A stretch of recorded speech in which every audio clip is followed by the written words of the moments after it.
Jokowi dan Prabowo Subianto adalah layak disebut bapaknya Nusantara.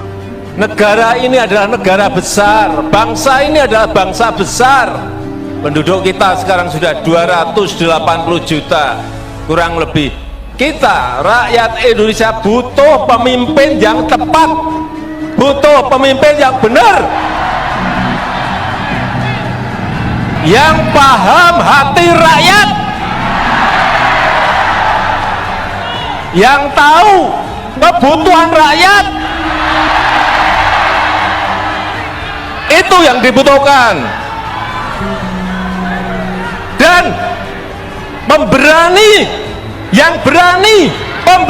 demi rakyat.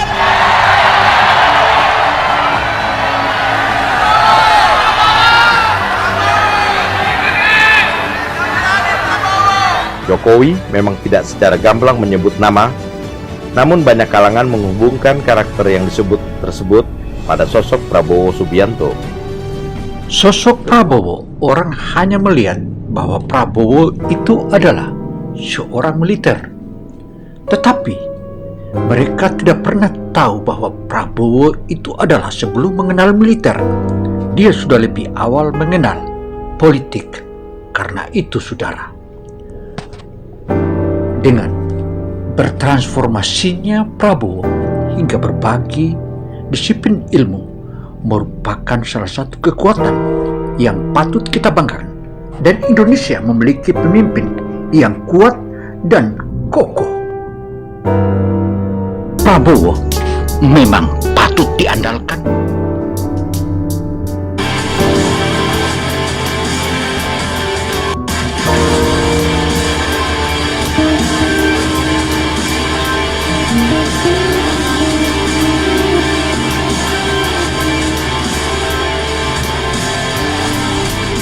Saudara,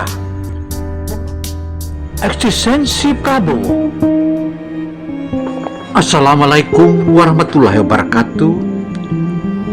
Opini Genial Television Indonesia memaparkan bagaimana sepak terjang Prabowo. Dia bukan hanya piawai dalam militer, tetapi juga sebagai pakar ekonomi dan intelektual.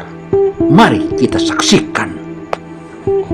Patut kita andalkan karena di samping dia memiliki ilmu, segudang ilmu dan militer, juga memiliki ilmu ekonomi dan hitung-hitungan yang pasti. Dengan Memorandum of Understanding atau nota kesepakatan antara Kementerian Pertahanan Republik Indonesia dengan pihak Amerika Serikat sebagai komitmen untuk pembelian 24 unit pesawat jet tempur F-15EX terbaru yang merupakan jet tempur generasi 45. Amerika Serikat bahkan sudah memberikan kode khusus bagi Indonesia untuk penggunaan pesawat tempur FX-15EX, yakni F-15IDN. Penandatanganan nota kesepahaman yang dihadiri Menteri Pertahanan Prabowo Subianto ini berlangsung di kantor pusat pabrik pesawat tersebut, yakni The Boeing Company, St. Louis, Missouri, Amerika Serikat.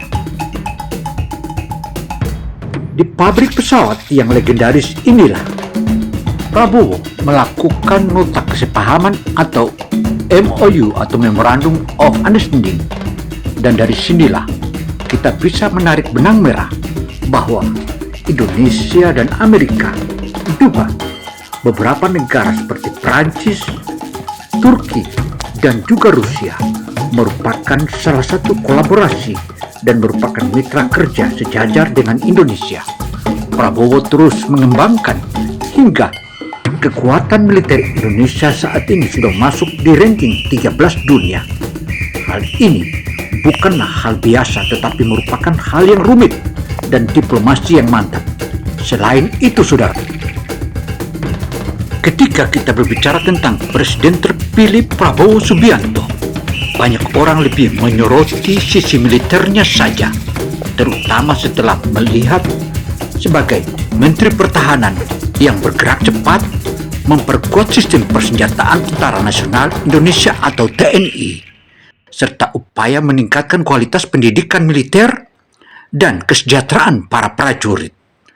Di semua mitra atau matra TNI, sisi militer ini pula lah yang menjadi sorotan saat melihat keberanian Prabowo di forum-forum internasional seperti ISIS, Shangri-La misalnya. Ia berani mengungkapkan sikap politik secara tegas dan belak-belakan di forum internasional itulah, serta berani menawarkan solusi-solusi perdamaian untuk negara-negara yang sedang bertikai, baik itu pertikaian antara Palestina dengan Israel maupun Rusia dan Ukraina.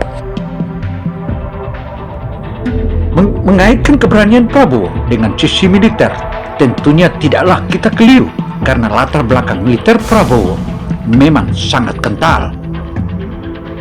Ia memiliki pengalaman tempur yang luar biasa. Dia di medan perang sangatlah dia ganas. Ia pernah menjadi Komandan Jenderal Komandan Kopassus yang merupakan pasukan elit di negeri ini, serta pernah menjadi Panglima Komando Cadangan Strategis Angkatan Darat atau Kostrat.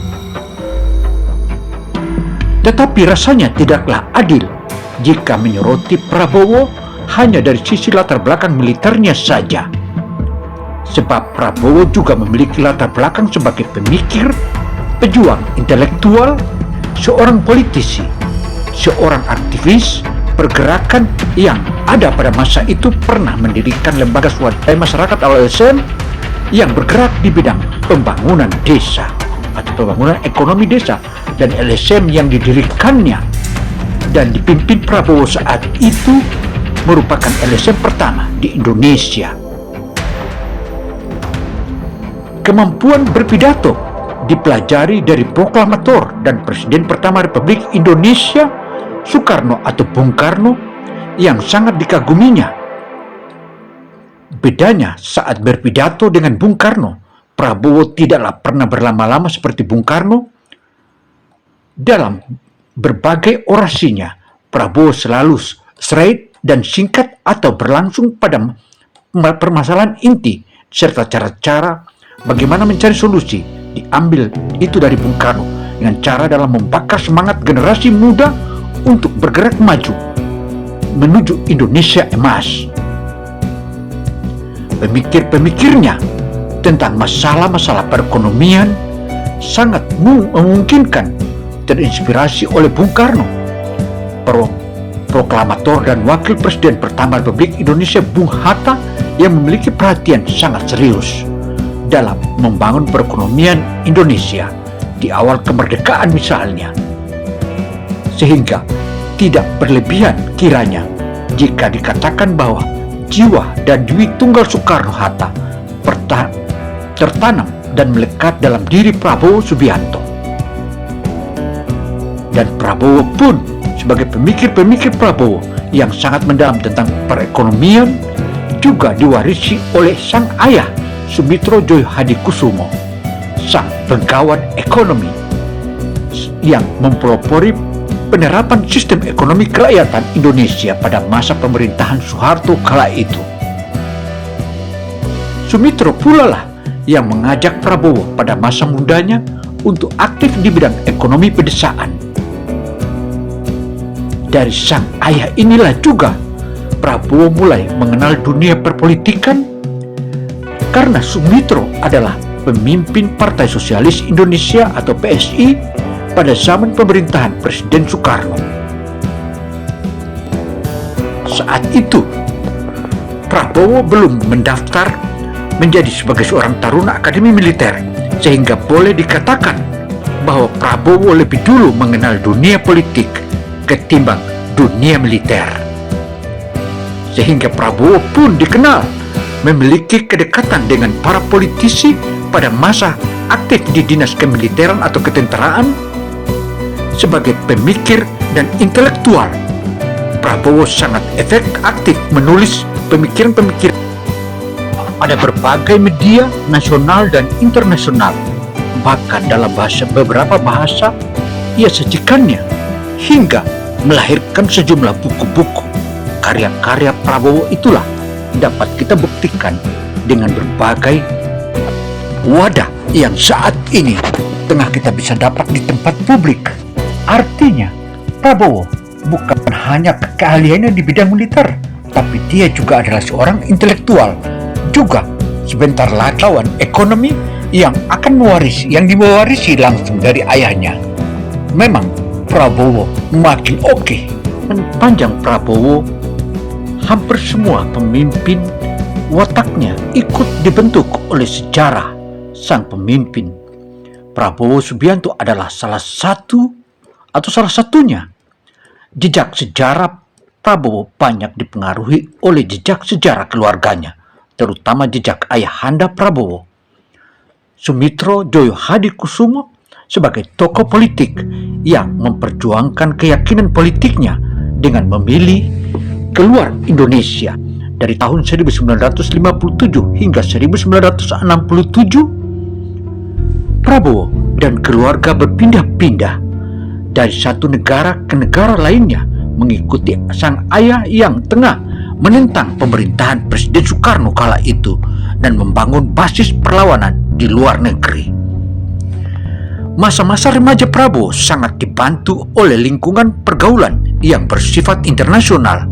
Saat itu ia tinggal jauh dari tanah air kita, bergaul dengan anak-anak muda dari berbagai bangsa. Prabowo menggunakan bahasa asing dan bahasa Inggris lainnya dalam percakapan sehari-hari dan melihat dari dekat pergaulan ayahnya dengan sesama kaum pejuang perlawanan. Pendidikan Prabowo di masa remajanya melalui sejumlah sekolah internasional. Prabowo merampungkan sekolah menengah di Victor Institute di Kuala Lumpur, lalu melanjutkan sekolah di Zurich International School di Zurich, Swiss, kemudian di America School London di Inggris pada tahun 1967. Ketika kekuasaan Presiden Soekarno berakhir, keluarga Sumitro Joyo Hadikusumo pulang ke tanah air. Prabowo Subianto yang menghabiskan masa remajanya di luar negeri dan karirnya ikut dibentuk dalam pergaulan masyarakat barat yang rasional, modern, kosmopolitan, ikut kembali ke tanah air bersama sang ayah Sumitro Joyo Hadikusumo, kemudian dirangkul oleh Pak Harto untuk ikut membangun perekonomian Orde Baru kala itu. Lalu bagaimana dengan Prabowo? Satu langkah-langkah konkret dan tidak mengikuti tradisi orang tuanya sebagai pebisnis. Prabowo memiliki ide tersendiri. Di tahun 1970 menjadi tahun penting dan kehidupan Prabowo Subianto. Berbekal kesadaran pribadi dan keyakinan yang teguh, Prabowo memilih menjadi taruna militer atau akmil atau akabri militer pada saat itu, menjadi siswa. Ini pilihan yang paling sulit sehingga Prabowo memilih profesi menjadi taruna, bergabung dengan para taruna-taruna yang kebanyakan berasal dari kalangan rakyat kebanyakan. Mengapa Prabowo memilih menjadi tentara? Mengapa ia seperti mengasingkan karir cemerlangnya menjadi pebisnis yang sukses? Atau Prabowo punya pertimbangan sendiri dan memendam cita-cita besar dengan menjadi tentara? Pilihan menjadi tentara terbukti membuat Prabowo menemukan bintangnya dalam kehidupan. Dalam 24 tahun karir militernya yang cemerlang, Prabowo menjalani proses panjang menjadi sosok pemimpin dan mewariskan kepemimpinan militer dalam tradisi kunjungan tentara atau kejuangan Tentara Nasional Indonesia dari tahun 1976 sampai 1985. Prabowo bertugas di pasukan komando Sandi Yuda, TNI Angkatan Darat, atau pasukan Kopassus saat itu. Prabowo terlihat dalam berbagai penugasan, mulai dari perang di Timur Timur hingga berbagai misi-misi militer lainnya ia jalankan. Pada tahun 1985, Prabowo bergabung dengan Batalion Infanteri Lintas Udara atau LINUT, dan pada tahun 1991 menjadi Kepala Staf Brigadir Infanteri Lintas Udara. Karir Prabowo mulai bersinar ketika menjabat Komandan Grup 3 Sandi Yuda pada tahun 1993 di Kopassus. Kemudian karir Prabowo semakin melesat ketika dipercaya menjadi Danjen Kopassus di tahun 1995. Puncak karir Prabowo terjadi pada 20 Mei 1998 saat diangkat menjadi Panglima Kostrat. Pengabdian yang panjang sebagai Tentara Nasional Indonesia dan tugas utama menjaga dan mempertahankan keselamatan negara membuat Prabowo Subianto memiliki kepemimpinan yang matang. Prabowo telah menyempurnakan semua bakat terbaik yang dia miliki dan muncul sebagai sosok pemimpin yang dibutuhkan oleh negara ini. Transformasi sosok Prabowo tidaklah terhenti selepas menjadi purnawirawan TNI. Meneruskan tradisi dalam keluarganya, Prabowo terjun ke bisnis dan mengelola puluhan perusahaan yang berbasis di dalam dan luar negeri dengan aset triliunan rupiah. Mulai berbagai perusahaan ia kembangkan, bidang bisnis yang digeluti kala itu cukup bergairah, mulai dari bisnis kelapa sawit, bisnis energi, di bidang perminyakan dan pertambangan, hingga pertanian, peternakan, kehutanan, pabrik kertas, dan juga lain-lainnya. Ia terus geluti. Sosok Prabowo Subianto mengalami transformasi panjang yang berliku-liku dalam perjalanan menjadi seorang pemimpin negara. Karir panjang di militer menghasilkan visi pertahanan dan keamanan yang maju bagi Prabowo dan berorientasi penuh pada peningkatan kemampuan pertahanan Indonesia menjadi kekuatan yang disegani negara lain di tingkat global dan internasional. Kekuatan pertahanan Indonesia hari ini menduduki posisi ke-13 di dunia, sekali menjadi Indonesia sebagai negara dengan kekuatan militer terbesar di Asia. Prabowo Subianto sebagai Menteri Pertahanan memiliki prestasi yang gemilang meningkatkan kemampuan pertahanan Indonesia hari ini. Kepemimpinan Prabowo juga diarahkan kepada komitmen besar mewujudkan ekonomi kerakyatan.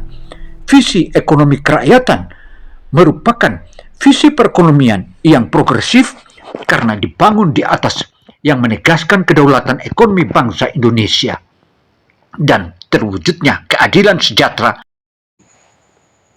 Keadilan sejahtera merupakan cita-cita luhur atau cita-cita nurani yang paling dalam dari Prabowo. Ekonomi kerakyatan yang akan dibangunnya itu tentu saja bukan hal baru baginya, dan terbukti seluruh perusahaan-perusahaan yang dibangunnya ia bangkit. Bahkan saat ini sudah menjadi go public dan go nasional dan internasional. Prabowo yang saat ini menjadi terpilih yang sebentar lagi akan dilantik 20 Oktober mendatang sebagai Presiden Republik Indonesia yang ke-8 merupakan sosok adalah negara besar, bangsa ini adalah bangsa besar. Penduduk kita sekarang sudah 280 juta, kurang lebih. Kita, rakyat Indonesia, butuh pemimpin yang tepat, butuh pemimpin yang benar, yang paham hati rakyat, yang tahu kebutuhan rakyat. Itu yang dibutuhkan. Dan yang berani, pemberani demi rakyat.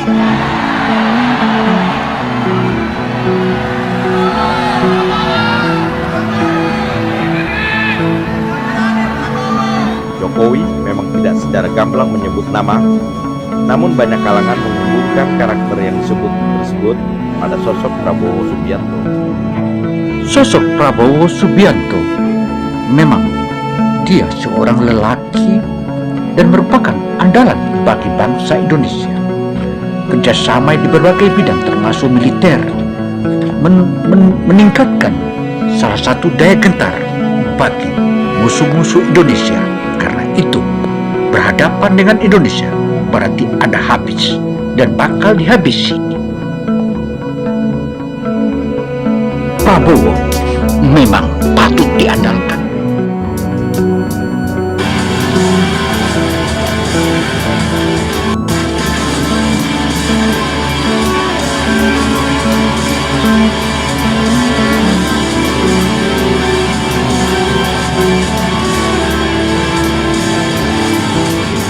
Saudara,